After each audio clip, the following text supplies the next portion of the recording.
ಗೋರ್ಲತ್ತು ಬಳಿಯಲ್ಲಿ ಈ ಭೀಕರ ಅಪಘಾತ ಪ್ರಕರಣಕ್ಕೆ ಸಂಬಂಧಪಟ್ಟಂತೆ ಮಧ್ಯಾಹ್ನ 1:30 ಆದರೂ ಕೂಡ ಟ್ರಾಫಿಕ್ ಕಡಿಮೆ ಆಗ್ತಾ ಇಲ್ಲ. ಒಂದೆಡೆ ಅಪಘಾತದಲ್ಲಿ ಅನೇಕರು ಸಾವನ್ನಪ್ಪಿದ್ದಾರೆ. ಸ್ಥಳಕ್ಕೆ ಬಂದಿರುವಂತಹ ಅಧಿಕಾರಿಗಳು ಯಾರು ಸಾವನ್ನಪ್ಪಿದ್ದಾರೆ ಏನು ಎತ್ತ ಅಂತ ಪತ್ತೆ ಹಚ್ಚುವಲ್ಲಿ ಬ್ಯುಸಿಯಾಗಿದ್ದಾರೆ. ಮತ್ತೊಂದೆಡೆ ಟ್ರಾಫಿಕ್ಕು ಜಾಸ್ತಿ ಆಗ್ತಾ ಇದೆ ಅಪಘಾತ ಆದಂತಹ ರಸ್ತೆಯಲ್ಲಿ. ಮಧ್ಯಾಹ್ನ 1:30 ಆಯಿತು, ಆದರೂ ಕೂಡ ಟ್ರಾಫಿಕ್ಕು ಕಡಿಮೆ ಆಗ್ತಾ ಇಲ್ಲ. ಸುಮಾರು 10 ಕಿಲೋಮೀಟರ್ವರೆಗೆ ಟ್ರಾಫಿಕ್ ಜಾಮ್ ಉಂಟಾಗಿದೆ. 10 ಕಿಲೋಮೀಟರ್ವರೆಗೆ ಇಲ್ಲಿ ಟ್ರಾಫಿಕ್ ಕಂಡು ಬರ್ತಾ ಇದೆ. ದಾವಣಗೆರೆ, ಹುಬ್ಬಳ್ಳಿ, ಪುಣೆಗೆ ಹೋಗೋರಿಗೆ ಪರದಾಟ ಎದುರಾಗ್ತಾ ಇದೆ. ಅನೇಕರು ಗಂಟೆಗಟ್ಟಲೆ ಕಾಯ್ತಾ ಇದ್ದಾರೆ ಈ ರಸ್ತೆಯಲ್ಲಿ. ಟ್ರಾಫಿಕ್ ಜಾಮ್ ಕ್ಲಿಯರ್ ಮಾಡೋದಕ್ಕೆ ಪೊಲೀಸರು ಹರಸಾಹಸ ಪಡ್ತಾ ಇದ್ದಾರೆ. ಅಧಿಕಾರಿಗಳಿಗೂ ಕೂಡ ಏನು ಮಾಡೋದಕ್ಕಾಗ್ತಾ ಇಲ್ಲ.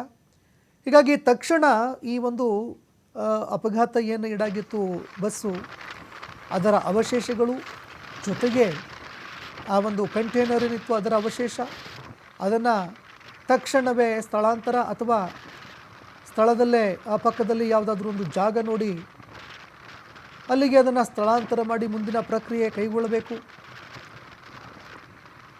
ಅದು ಮೇಲಾಧಿಕಾರಿಗಳು ಯಾರಿರ್ತಾರೆ ಅವ್ರಿಗೆ ಮಾತ್ರ ಸಾಧ್ಯ ಆಗುತ್ತೆ. ಯಾಕಂದರೆ ತನಿಖೆ ವಿಚಾರದಲ್ಲಿ ತುಂಬ ಸ್ಪಷ್ಟವಾಗಿ ಇರಬೇಕಾಗತ್ತೆ. ಸ್ಥಳಕ್ಕೆ ಬರಬೇಕು, ಅವಶೇಷಗಳು ಏನಿದ್ದಾವೆ ಅದನ್ನೆಲ್ಲ ನೋಡಬೇಕು, ಏನೇನೆಲ್ಲ ಎವಿಡೆನ್ಸ್ಗಳು ಸಿಗುತ್ತೆ ಅದನ್ನು ಕೂಡ ಕಲೆ ಹಾಕಬೇಕು. ಈ ಪ್ರೊಸೀಜರ್ ಇದೆಯಲ್ಲ ಇದು ತುಂಬ ಸಮಯ ಹಿಡಿಯುತ್ತೆ. ಅದನ್ನು ಬೈಪಾಸ್ ಮಾಡಬೇಕು ಅಂತಂದರೆ ಸೀನಿಯರ್ ಆಫೀಸರ್ಸ್ಗಳು, ಸಚಿವರು ಮನಸ್ಸು ಮಾಡಬೇಕಾಗತ್ತೆ. ಯಾರೂ ಮಧ್ಯಪ್ರವೇಶ ಮಾಡಲ್ಲ, ಬೇಕಾಗಿಲ್ಲ ಯಾರಿಗೂ. ಹೀಗಾಗಿ 10 ಕಿಲೋಮೀಟರ್ವರೆಗೆ ಜನ ಕಾಯುವಂತಹ ಒಂದು ಪರಿಸ್ಥಿತಿ ದೃಶ್ಯಾವಳಿಯಲ್ಲಿ ನೋಡ್ತಾ ಇದ್ದೀರಿ ನೀವು. ಕ್ಯಾಮರಾ ಕಣ್ಣಿಗೆ ಹೋಗ್ತಾ ಇದ್ದಂತೆ ಆ ಒಂದು ಸರತಿ ಸಾಲೇನಿದೆ ಅದಕ್ಕೆ ಅಂತ್ಯನೇ ಇಲ್ಲ. ಅಷ್ಟರ ಮಟ್ಟಿಗೆ ವೆಹಿಕಲ್ಗಳು ನಿಂತಿದ್ದಾವೆ. ಜನ ರಸ್ತೆಯಲ್ಲಿ ನಿಂತು ಪರದಾಡುವಂತಹ ಒಂದು ಪರಿಸ್ಥಿತಿ ಎದುರಾಗ್ತಾ ಇದೆ. ಯಾರ್ಯಾರೋ ಏನೇನೋ ಕೆಲಸಗಳನ್ನು ಇಟ್ಕೊಂಡು ಹೋಗ್ತಾ ಇರ್ತಾರೆ. ಆದರೆ ಅಪಘಾತ ಉಂಟಾಗಿದೆ, ಅದು ಎಲ್ರಿಗೂ ಗೊತ್ತಿರುವಂತಹ ವಿಚಾರ. ಆದರೆ ಸ್ಥಳದಲ್ಲಿ ಅಧಿಕಾರಿಗಳು ಏನು ಮಾಡ್ತಾ ಇದ್ದಾರೆ ಅನ್ನೋ ಪ್ರಶ್ನೆ ಒಂದು ಕಡೆ ಆದರೆ, ಮತ್ತೊಂದೆಡೆ ನಮ್ಮ ಸಚಿವರುಗಳು, ಸಂಸದರು, ಶಾಸಕರು ಇವರೆಲ್ಲ ಏನು ಮಾಡ್ತಾ ಇದ್ದಾರೆ ಅನ್ನೋ ಪ್ರಶ್ನೆ ಕೂಡ ಇಲ್ಲಿ ಎದುರಾಗಿ ಬರುತ್ತೆ.